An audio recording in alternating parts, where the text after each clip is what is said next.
Hello and welcome to the Proptech Hot Seat on iPropertyRadio with myself, Carol Tallon, the show where we explore trends and technologies driving innovation across the built environment. The show is brought to you in partnership with Proptech Ireland, the hub for innovators, investors and for industry leaders. In the Proptech Hot Seat today is Sean O'Dwyer, AEC Division Manager with Symetri. Sean, you're very welcome. Thank you for joining us today. Thank you, Carol. Thank you very much. I think most people listening in, particularly on the construction side, will be very familiar with Symetri, but you might just give us an overview of the offering and the team involvement there.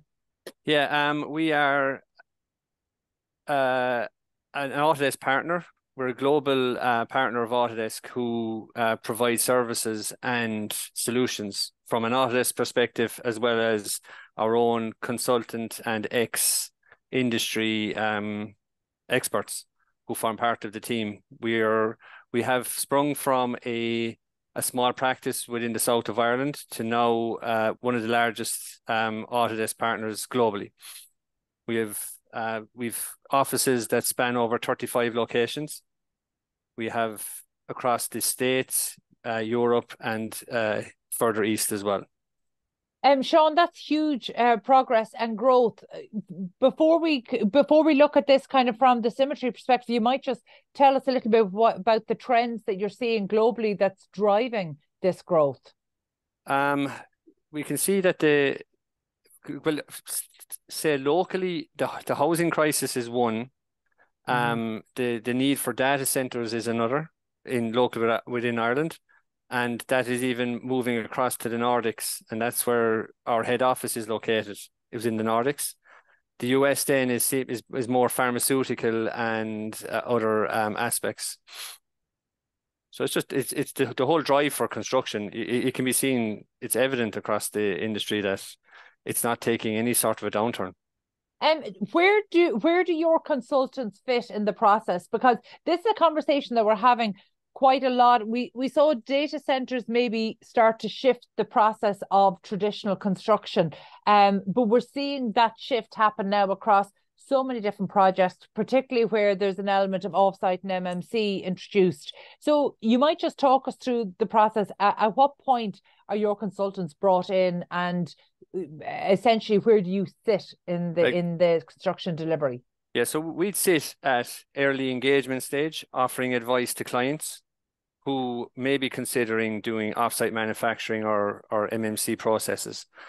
We provide them the benefits and also the potential, which are very little, the non-benefits of going modular or offsite manufacturing. We also provide software solutions and workflows to try and streamline the whole MMC and kind of integrate other non-Autodesk solutions into the workflows. And we have ex-modular experts who know and have gone through failures. So we present those failures to the customer, and then we try and overcome those. And we also work along with the likes of, when we've gone through the whole construction process, we offer resourcing too as well, because a good few of our customers are struggling to find good people. Because we have, as I said, over 1,000 consultants and experts, they can offer some resourcing as well. We have a team that focus on those. I like the focus you have on failing and showcasing failing, because it's something that up until a decade ago we really didn't talk about enough. We didn't showcase enough, and getting access to getting up close access to the things that didn't work is so powerful. It's so much more powerful maybe than getting access to something that worked in a different geography or in a different location on a different type of project. So I think that's a really interesting approach. Who are your clients primarily? Our clients are predominantly, they could be data center consultants, main contractors that are working on data centers. There could be clients who are strategically analyzing housing sites across the country. We could also have large pharmaceutical and chemical contractor clients as well across Europe, mainland Europe. They vary. It's the benefit. It's the enjoyment out of working with Symetri is every customer is different. That's a nice position to be in. You know, from the you mentioned there you've 35 locations globally, so that gives you a good overview as to maybe what's happening across the different regions. Where does Ireland sit in terms of tech adoption across the construction industry? Where are we in terms of the global rankings? How are we faring? I think we're standing our own, and we're up there. They're like, people think that we're a small country, but we have highly skilled individuals and very experienced experts who know exactly how things are built, and we're very welcoming to innovative solutions. And that's what we try and instill our partnership with other clients, to say we're here to show you and guide you along the journey. We're here not to try and make money off you. We're more to try and work alongside them on their journey. How have you seen things change, say, over the last number of years? And I'm really thinking kind of from post-COVID, or from pre-COVID to post-COVID, and just the attitudes of the companies that you're dealing with and their understanding of the need to streamline processes and the role technology can play. Yeah, COVID helped in a way, because it made them, pre-COVID, they were too busy to investigate or even sit down and have a discussion about workflows and streamlining and be more lean with their solutions. Since even during COVID, we were inundated with calls, meetings to try and get, because customers were starting to panic, to say, I don't want to lose these individuals. How can I retain my experienced staff, and how can I upskill them? So we kind of tried to integrate some hybrid solutions that would help both parties, to integrate a hybrid working from home environment, and also ensure that it didn't impact their program for delivering on sites. When you're working with clients for the first time, what's their baseline? As in, do they have teams that would have some knowledge in this area, or where are they? Would they have already have they got a certain skill set? Have they got a certain technology base that you're building on? They vary. Some of them could be very high and intellectual on how projects are built and put together on let's say an MMC aspect, but they might not understand how the software is integrated into that, and that's where we would offer assistance. And some people they could be large organizations who are a bit apprehensive about software, and it's just us to try and convince them. But we have a few case studies and testimonials from some customers that have at the very start have been wary of integrating solutions, because as you can see yourself, there's loads of different software solutions out there offering this, that, and the whole lot. It's to try and make sure that the right system fits and that it works. Sean, integration is something that we talk about almost every week on this show. It is such a huge topic.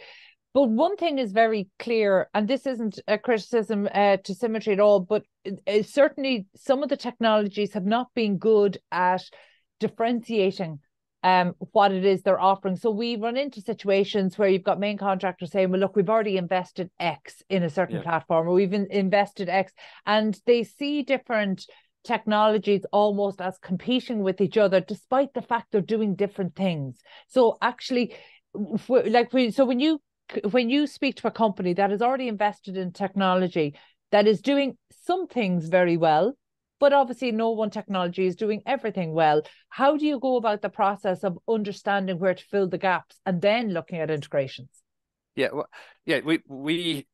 Our process is not to dislodge an investment a company makes, because you're only creating havoc straight away. So we try and sit down with the key members and understand their processes.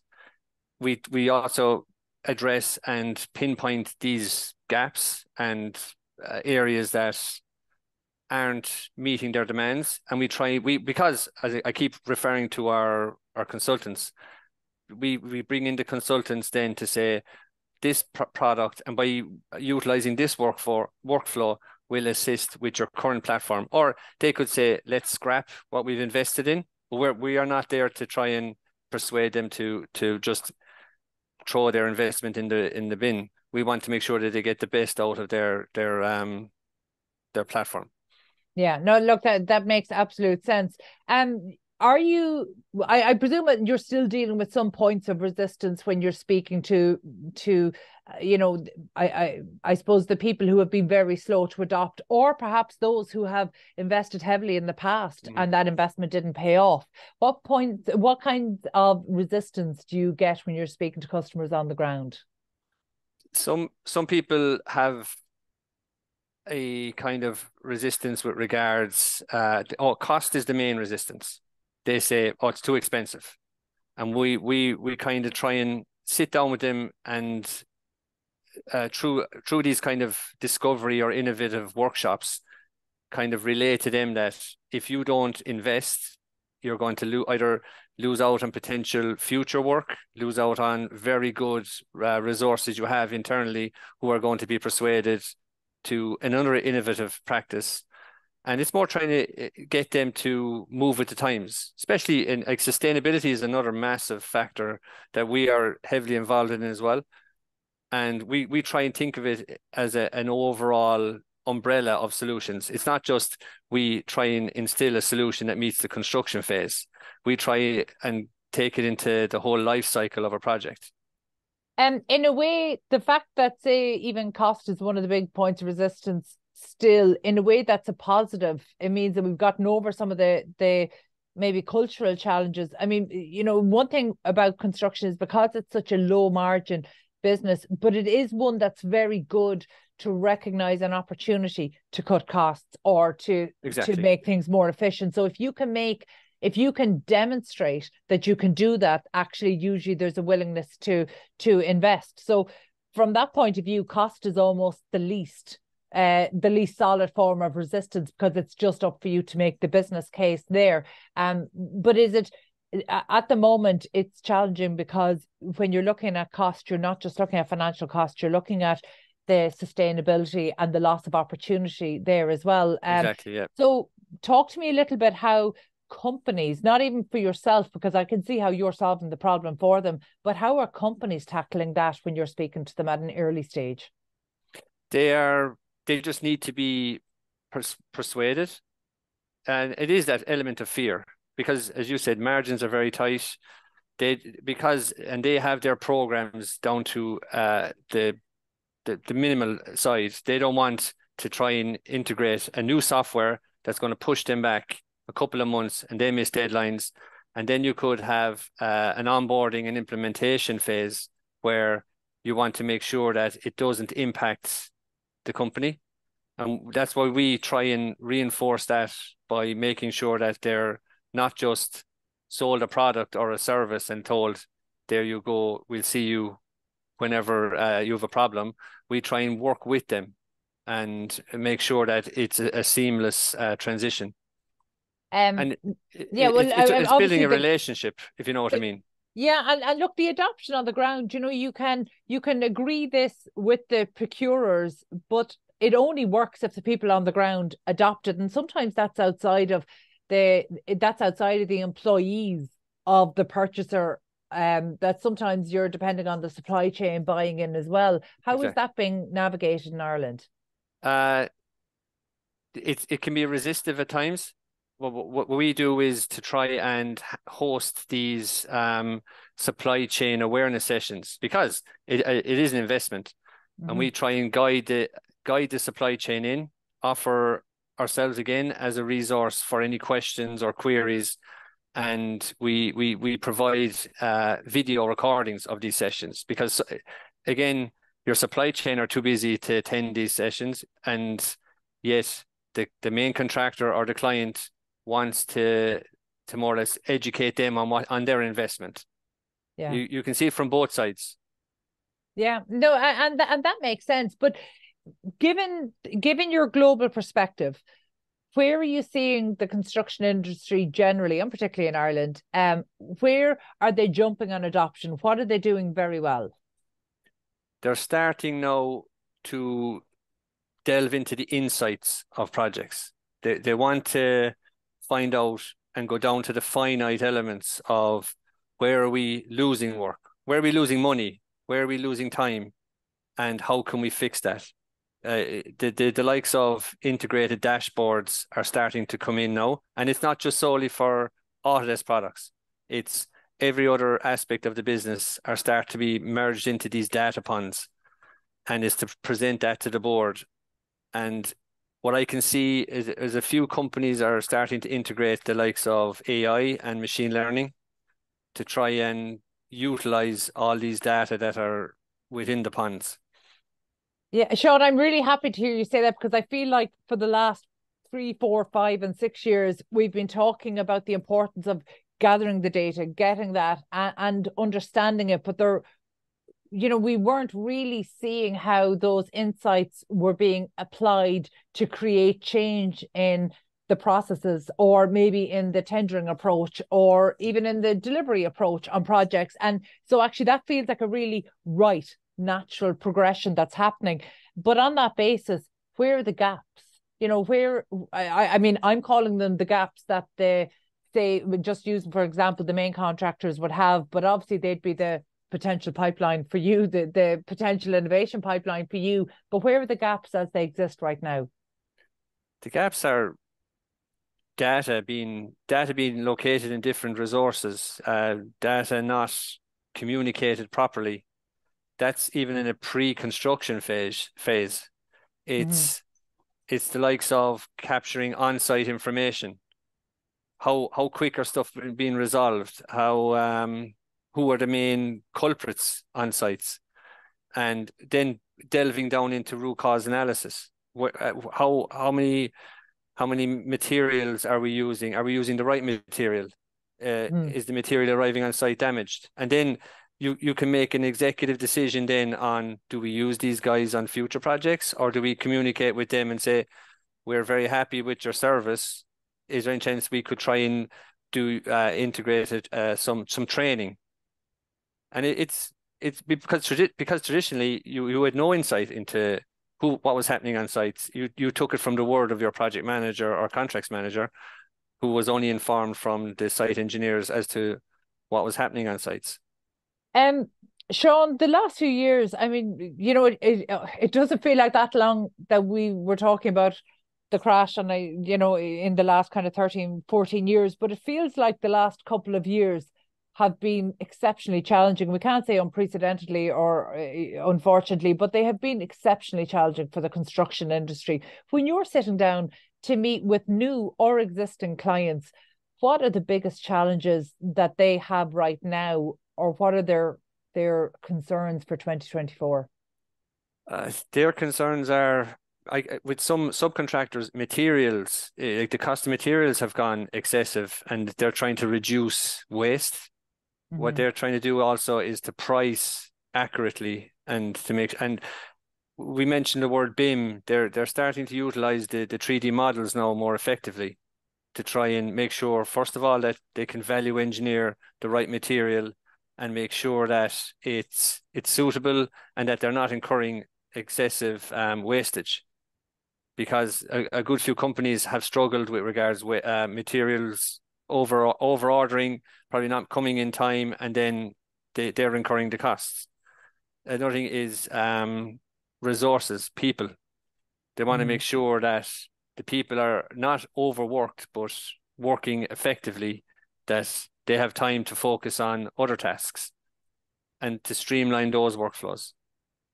Sean, what process do you have internally? Because you are collecting data essentially across 35 different regions, or from your 35 different locations.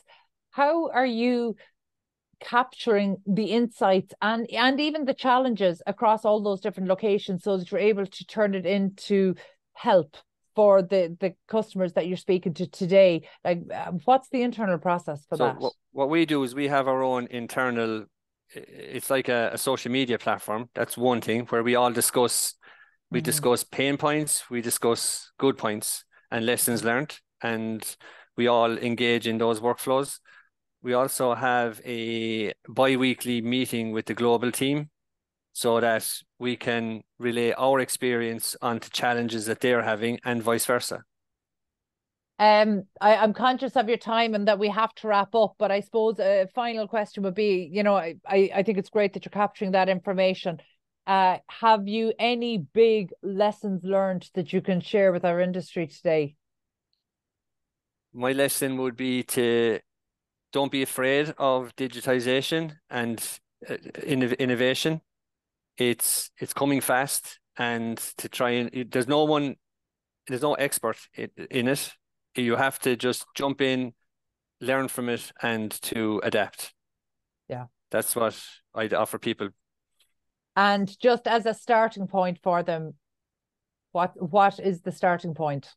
Starting by talk to a consultant, talk to people who have experience, and like Symetri in particular, we're honest. We don't come across as a salesy approach. We try and engage with the people, make sure that the right solution meets their needs, and we kind of re-engage with them on an ongoing basis to make sure that their investment is meeting their requirements. Sounds good, Sean. Listen, thank you so much for that. Thanks, and thank Carol. you for taking the time to be with us today. That was Sean O'Dwyer, AEC Division Manager with Symetri. If you enjoyed this episode, please be sure to subscribe to the podcast and check out all of the other real estate and construction shows on iPropertyRadio. Before we go, just a special word of thanks to our sponsor, Proptech Ireland, for supporting the podcast and making these conversations possible. And thank you indeed for tuning in. We'll catch you on the next episode of the Proptech Hot Seat here on iPropertyRadio.